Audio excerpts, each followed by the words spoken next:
So hello guys, it's Alpha Jose again from Programmertz. Kwenye hii video tutaenda kuangalia kuhusiana na head element. So tutaenda kucover element nzima ya head.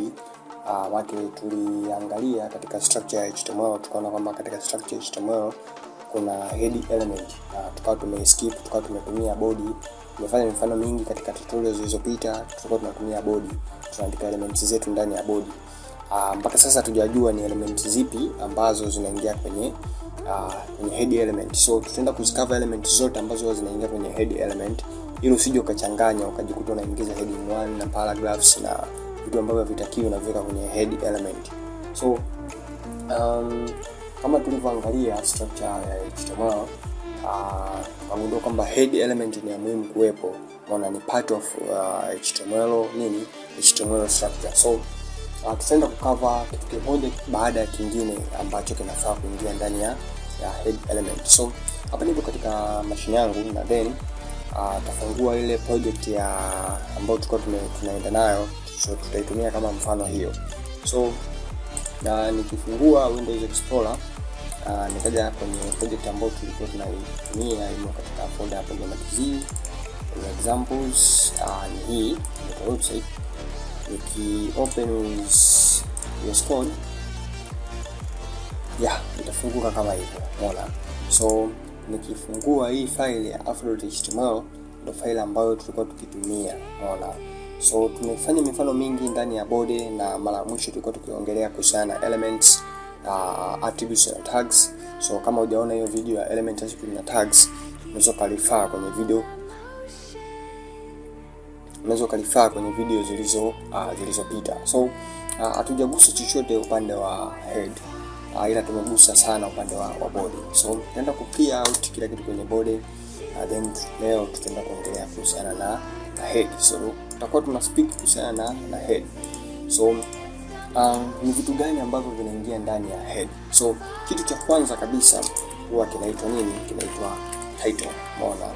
So hii ni comment, nitakuelekeza comments zina maana gani katika video zijazo. So kitu cha kwanza huwa kinaitwa title. So title yenyewe huwa inaandikwa tu title, then huwa inaandikwa title, then unafungua. So kitu cha kwanza chenyewe huwa ni title, unaona kama inaonyesha highlight kwa nyuma hapo.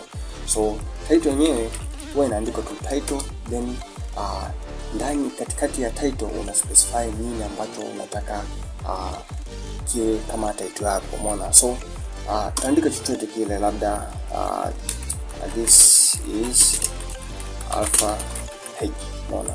So title, nini kazi ya title katika head element, umeona. Hii head element na title vinahusiana vipi? So title hii ni ile let's say ni title ya page. Let's say tuseme ni title ya page. Hii ndio ina display juu kabisa kwa kila website ambayo wewe ukivisit. So kwa mfano tukiopen hii page kwenye browser, nikiminimize then nikaifungua kwenye browser hii page, nikidouble click ifunguka kwenye browser, utaona hamna chochote kilicho display hapa kwenye body, ni peupe, ila kwa juu kabisa hapa utaona imeandika this is alpha page. So title zote kwa website yote ile utakayoingia utakuta hapa juu huwa kuna title inatokea. So hizi title huwa zinapatikana wapi? Huwa zinaandikwaje? So kwa upande wa HTML hizi title ndio huwa zinaandikwa hapa, unaona. So unaandika chochote kile ambacho unajisikia kwamba kitakuwa kinadadavua kuhusiana na hiyo page ambayo unaifanya au page ambayo unaitengeneza, unaona. Hapa nikaandika hapa, nikabadilisha nikasema this is demo page, unaona. Okay, nika save, then nikaja huko nika refresh, unaona. Huko nika refresh, itaonyesha hapa juu kwamba this is demo page kama kawaida, this is demo page. So inaonyesha kwamba ina reflect na ile title yetu ambayo tumeandika kwenye hii page husika. So kila page huwa na title yake unique, unaona, au zinaweza kufanana, ila inashauriwa kila page uipatie title. So kitu cha pili inafahamika kama meta, unaona. So meta yenyewe imegawanyika, unaona, katika sehemu mbalimbali, unaona. Kuna meta ya kwanza huwa ni meta character set, unaona. Hii huwa ni set huwa kwa ajili ya kuseti tu characters basi, Unaona, unaweza usione effect yake katika browser, ila ni vizuri kuihusisha, unaona, hii meta, kwa sababu browser zina tabia tofauti tofauti. So unavyoihusisha hii meta inakusaidia kuset characters zako katika browser yoyote ile, umeona. Kwa hiyo inasaidia kuicontrol browser, umeona, isi escape zile characters za msingi ambazo umeziandika ndani ya page yako.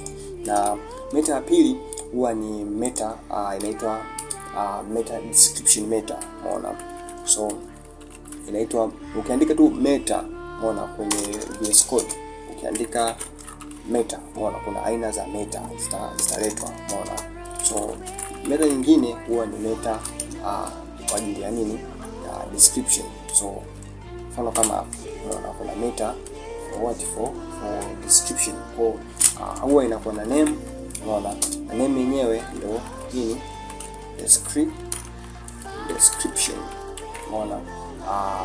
So long as na name na description huwa kuna content pia, unaona, huwa inabeba content, unaona, labda this page is just demo, unaona. Sasa hatujajua mpaka sasa hivi hii meta inafanya nini, hii meta for description. Meta for description yenyewe ushawahi kutembelea websites, unaona, na kwenye websites ukakuta ukisearch kitu kinakuja na maelezo kadhaa. Kwanza link zinazoletwa zinakuja na maelezo kadhaa. Kwa mfano nikija kwenye browser yangu, unaona, nikaja hapa labda nikasearch labda Programmertz, umeona, zitaletwa link, inaenda direct, ila nikiandika let's say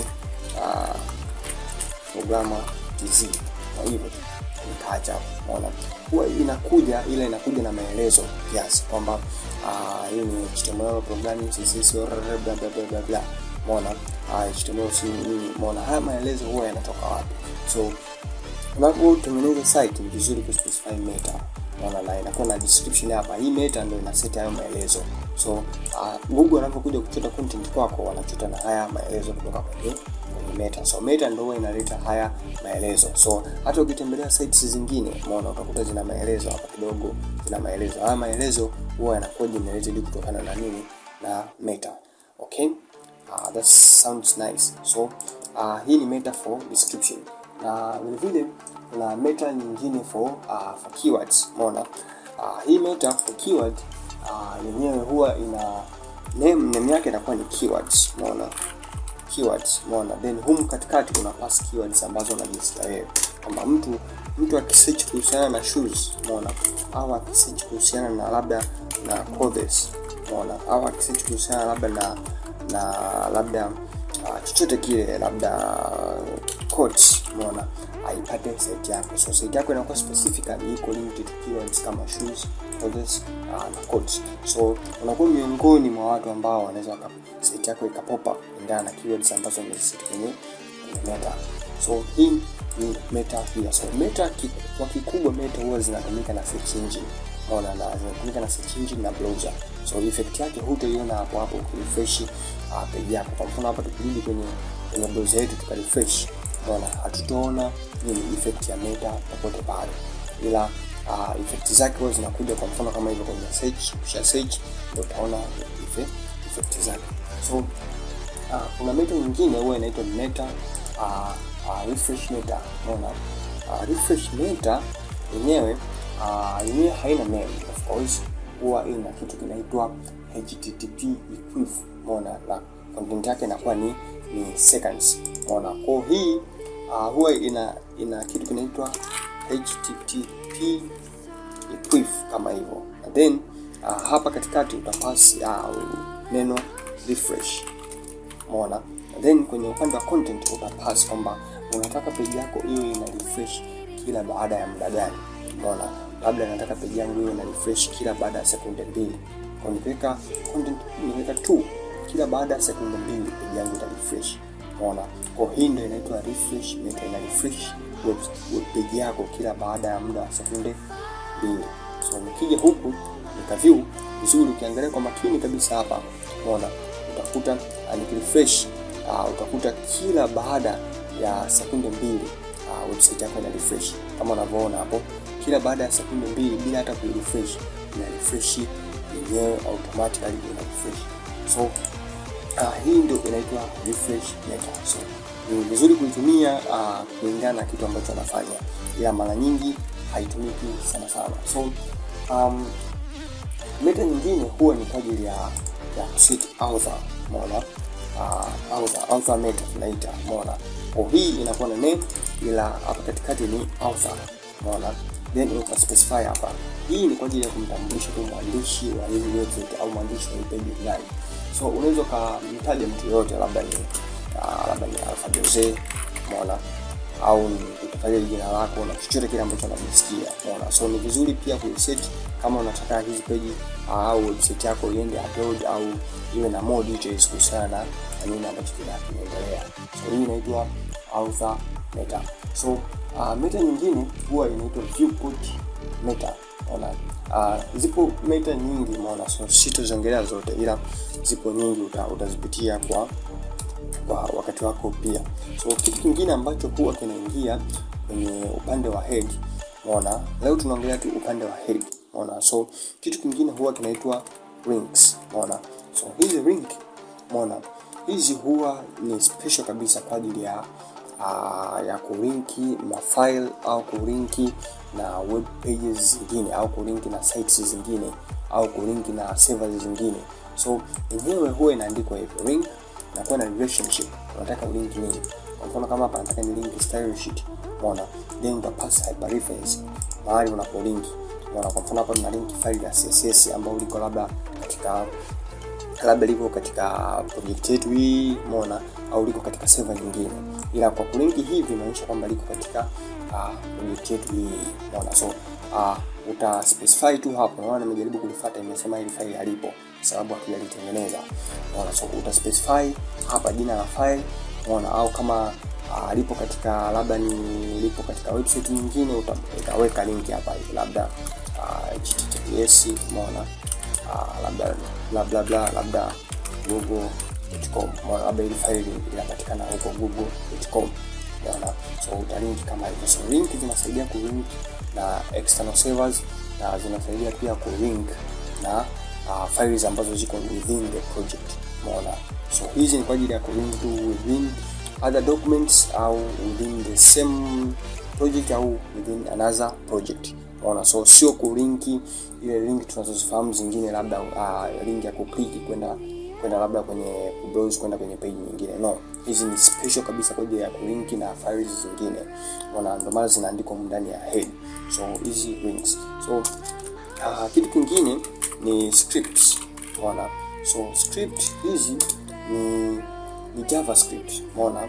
Hizi ni JavaScripts, umeona. So unaweza kulinki na script yoyote hapa, labda hii script inatoka Google, umeona. So utafungua tag ya script, then utaweka hii source yake kwamba hii script inatoka wapi. So ili kufanya JavaScript utaelewa niko na maanisha nini. So script zote zinakuwa linked hapa, umeona.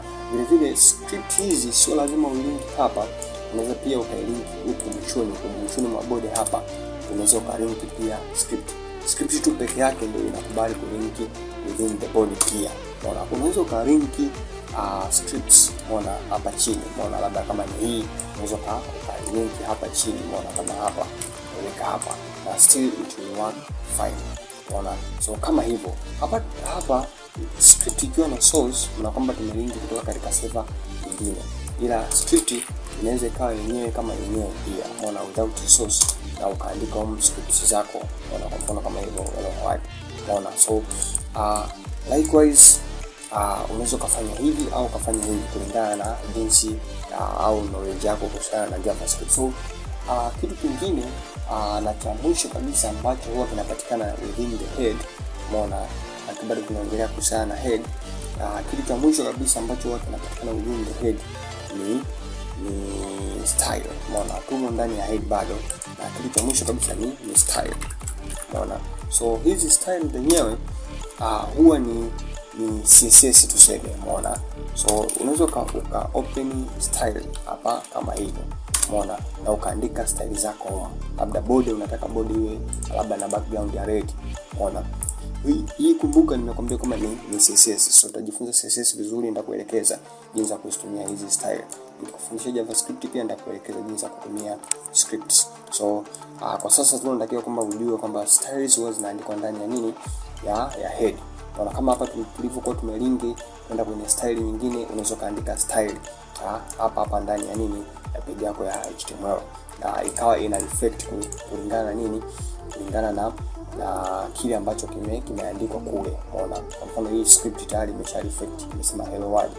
Umeona, style hapa ime reflect, imeonyesha nyekundu. Umeona, kwa tulisema kwamba script iseme hello world na style back na body yetu nini iwe red. Unaona kama hivyo, script inasema hello world na body ni nyekundu, ina refresh kila muda. Ndio maana inaleta hiyo hello world, kwa sababu ya huyu meta ambayo tumemweka hapa. Unaona, huyu meta refresh.